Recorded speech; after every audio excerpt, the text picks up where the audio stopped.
Under the Cambar College of Design, Engineering and Commerce, Philadelphia University students are being prepared for the working world in a collaborative and innovative way.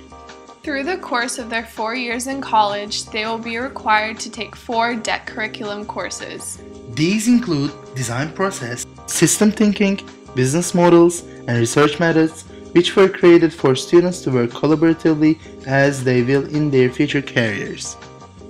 The integrative design process focused on the methods used to analyze situations, define opportunities, and create solutions. We've been able to apply this process towards the Sustainability and Eco-innovations class through our final project.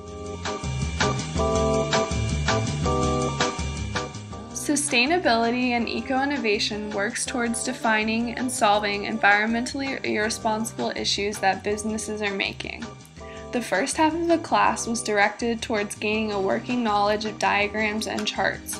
Later, these systems and concepts are applied to general knowledge of the environment and sustainable methods. First of all, we divided into teams of 3, which is Laura, KK, and Lauren.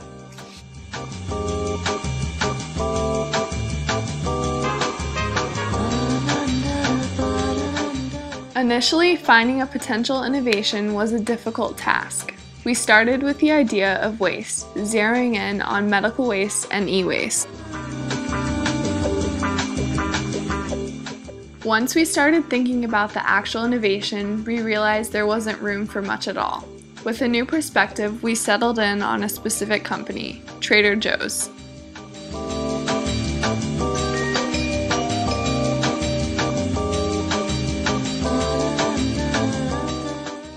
After first exploring outsourcing, unknown providers, and packaging, we decided that there was no real path for innovation in the first 2. Further research was then done for the packaging and transportation of Trader Joe's products. To start our research, we visited the Towson, Maryland store to see firsthand what kind of materials and methods were being used.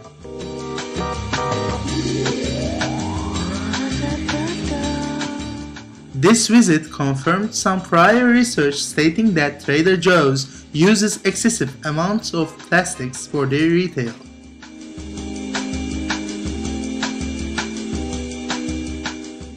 After research, we analyzed Trader Joe's as a company and what affects them. The diagram we created to show this includes several reinforcing and balancing loops for elements such as press, ethics, as well as their reputation. Then we shifted our focus to their existing packaging system to get a better idea of what we could work with. The flow of this system starts with the raw materials and follows the path to disposal. We found that groups of people such as factory employees, Trader Joe's employees, customers, and even the disposal plant employees are stakeholders in the process. We applied a balancing loop between the stock of inventory and of consumers' home stocks to represent the influence of supply and demand. The more customers are buying, the less inventory Trader Joe's will have. This then creates a larger demand for more to be produced.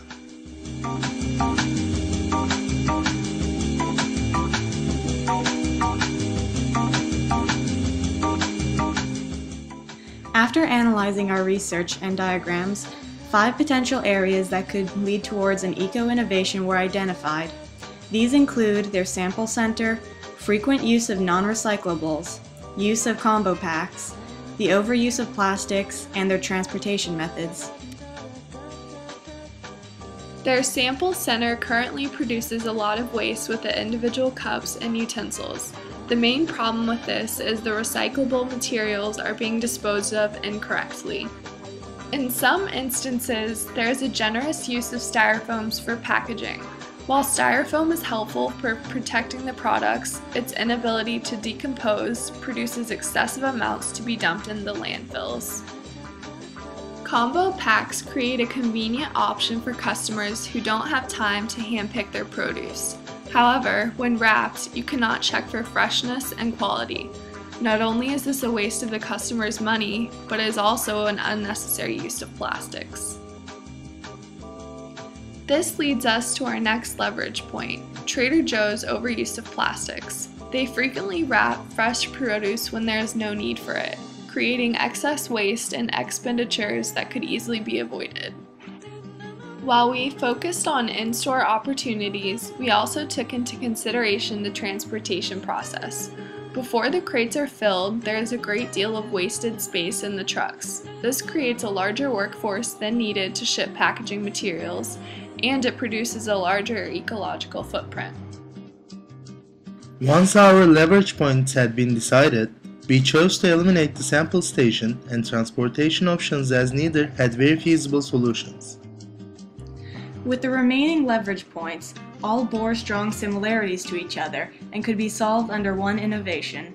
After weighing our options, we decided overuse of plastics was the most flexible to fit all 3 leverage points in.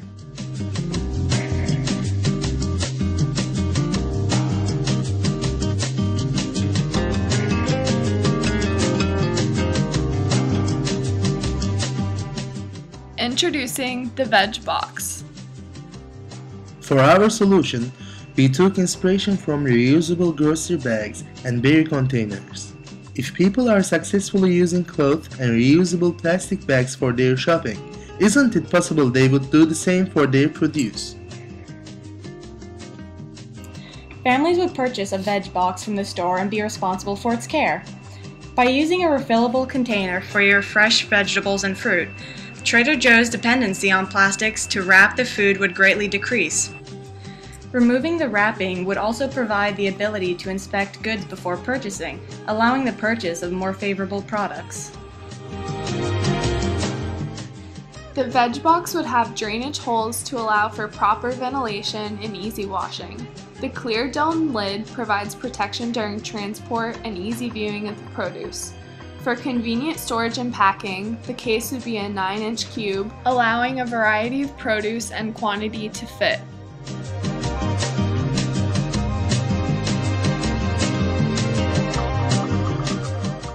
The effects of the veg box has changed the Trader Joe's packaging system in a positive way. It has replaced raw materials with recycled ones and eliminated the trash altogether. By reducing the production of new plastics and creating a reusable container, we have been able to give Trader Joe's a solution that helps them conform more to their green image.